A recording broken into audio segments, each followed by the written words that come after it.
திமுக செய்த ஊழலால் மக்கள் மத்தியில் அதிருப்தி நிலவுவதாக பாஜக மாநில செயற்குழு உறுப்பினர் விஜயதரணி தெரிவித்துள்ளார். அவருடன் நமது செய்தியாளர் அருள்குமார் நடத்திய கலந்துரையாடலை அருமை வாக்காளர் பகுதியில் பார்க்கலாம். 2026 சட்டமன்ற தேர்தல் களம் என்பது சூடுபிடிக்க துவங்கி இருக்கிறது. இந்த நேரத்தில் தேசிய ஜனநாயக கூட்டணி சார்பாக விளவங்கோடு சட்டமன்ற தொகுதி பொறுப்பாளரும் பாஜக மாநில செயற்குழு உறுப்பினருமான விஜயதரணி நம்மோடு இணைகிறார். அவரிடம் தேர்தல் சம்பந்தமான பல கேள்விகளை முன்வைக்கலாம். வணக்கம் மேடம். தற்போது திமுக தற்போது அவங்களோட வேட்பாளர் பட்டியலை வெளியிட்டிருக்காங்க. இந்த சூழ்நிலையில தேசிய ஜனநாயக கூட்டணி சார்பாக அவங்க வெளியிட்டிருக்கிற அந்த வேட்பாளர்களை எந்த கோணத்தில் பார்க்குறீங்க? எந்த அளவுக்கு தேர்தலில் உங்களுக்கு அது கை கொடுக்குன்னு எதிர்பார்க்கீங்க? தேர்தல் வேட்பாளர் பட்டியலை பார்க்கும் பொழுது பயம் கொண்ட திமுக என்றுதான் பார்க்க வேண்டும். அந்த அளவில் இன்றைக்கு நிறைய அமைச்சர்களை போட்டியிலிருந்து விலக்கி இருக்கிறார்கள். அது காரணங்கள் மக்கள் மத்தியில் இருக்கும் அதிருப்தி மட்டும் கிடையாது, ஊழல் காரணமாக இருக்கிறது. பல்வேறு காரணங்களை அடிப்படையாக வைத்து அவர்களை நீக்கியிருப்பதாக பார்க்கப்படுகிறது. அந்த அளவில் இன்றைக்கு இன்னும் நிறைய ஊழல்களில் ஈடுபட்ட அமைச்சர்கள் இன்னும் போட்டியிடுகிறார்கள். அதே நேரம் அவர்கள் பட்டியலை பார்க்கும் பொழுது தேசிய ஜனநாயக கூட்டணிக்கு பாஜக, அதிமுக மற்றும் அமமுக, பாமக என்று அனைத்து கட்சிகளும் இணைந்து போட்டியிடும் இந்த கூட்டணி மிக வலுவாக உறுதியாக வெற்றியை காணும் என்பதில் இருவேறு கருத்து இல்லை. அந்த அளவில் அந்த வேட்பாளர் பட்டியல் ஒன்றே போதும் தேசிய ஜனநாயக கூட்டணிக்கு வெற்றி கிடைத்து விட்டதாக நான் பார்க்கிறேன். நீங்க இதே இப்படி கூறுறீங்க. அதே நேரத்தில் தமிழக முதல்வர் 200க்கும் மேற்பட்ட தொகுதிகளில் நாங்கள் வெற்றி பெறுவோம்னு உறுதியா கூறிட்டு இருக்காரு. இந்த கோணத்தில் நீங்க எப்படி பாக்குறீங்க? அவருடைய ஆசை நிராசையாக போகிறது என்பதுதான் நான் பார்த்த ஒன்று. அந்த அளவில் அவர்கள் கட்சி சார்பாக அவர்கள் அவ்வாறு தான் கூற இயலும். அப்படி கூறினால்தான் மக்கள் மத்தியில் நம்பிக்கையை விதைக்க முடியும் என்று நினைக்கிறார்கள். ஆனால் மக்கள் நம்பிக்கை இழந்தவர்களாக இருக்கிறார்கள்.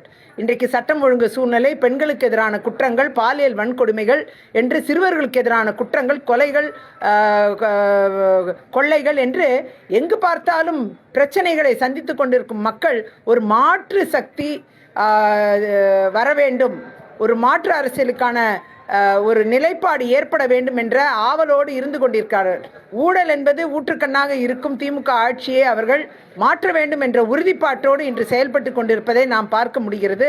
அந்த அளவில் மக்களும் மாற்றத்தை விரும்புகிறார்கள். ஆகையால் அவருடைய ஆசை நிராசையாக தான் போகப் போகிறது. முதல்வரின் ஆசை நிராசையாக போகப் போகிறது என்பது தெளிவான ஒன்று.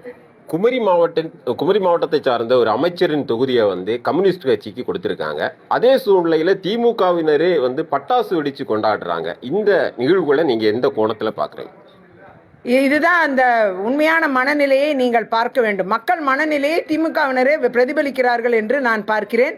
அந்த விதத்தில் இன்றைக்கு பத்மநாபபுரம் தொகுதி மக்கள் அமைச்சருக்கு சீட்டு கொடுக்கக்கூடாது என்று விருப்பப்பட்டிருக்கிறார்கள். திமுகவினரே விருப்பப்பட்டிருக்கிறார்கள். அதனால்தான் பட்டாசு வெடித்து கொண்டாடுகிறார்கள்.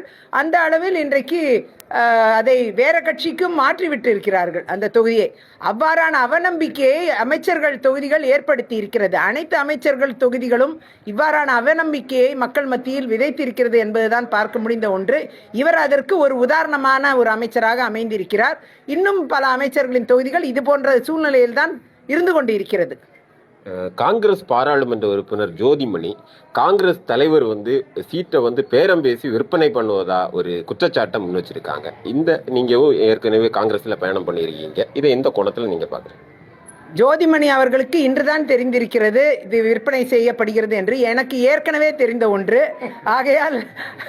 ஆகையால் இந்த நடவடிக்கை இப்பொழுதாவது காங்கிரஸ்காரர்களுக்கு புரிய ஆரம்பித்திருக்கிறது என்று நான் பார்க்கிறேன். அந்த அளவில் இது ஏற்கனவே தொடர்ந்து பல ஆண்டு காலமாக நடந்து கொண்டிருக்கிற ஒன்று. எனவே விற்பனையாளர்களுக்கு வாக்களிக்க கூடாது என்று மக்கள் முடிவு செய்ய வேண்டும். இது போன்ற விற்பனைகள், சீட்டு விற்பனை, வேட்பாளர் விற்பனை என்று விற்பனைகளை நடத்தி கொண்டிருக்கும் காங்கிரஸ் கட்சியை வெளிப்படுத்தி இருப்பது நாங்கள் மட்டுமல்ல, அவர்களுடைய பாராளுமன்ற உறுப்பினரே வெளிப்படுத்தி இருக்கிறார் என்பதுதான் இதில் பார்க்க வேண்டிய ஒன்று. ஆகையால் விற்பனையாளர்களுக்கு வாக்களிக்க கூடாது என்று மக்கள் முடிவெடுக்க வேண்டும் என்று அன்போடு கேட்டுக்கொள்கிறேன். தமிழ் ஜனம் செய்திகளுக்காக கன்னியாகுமரி மாவட்டத்தில் இருந்து ஒளிப்பதிவாளர் நிதினுடன் அருள்குமார்.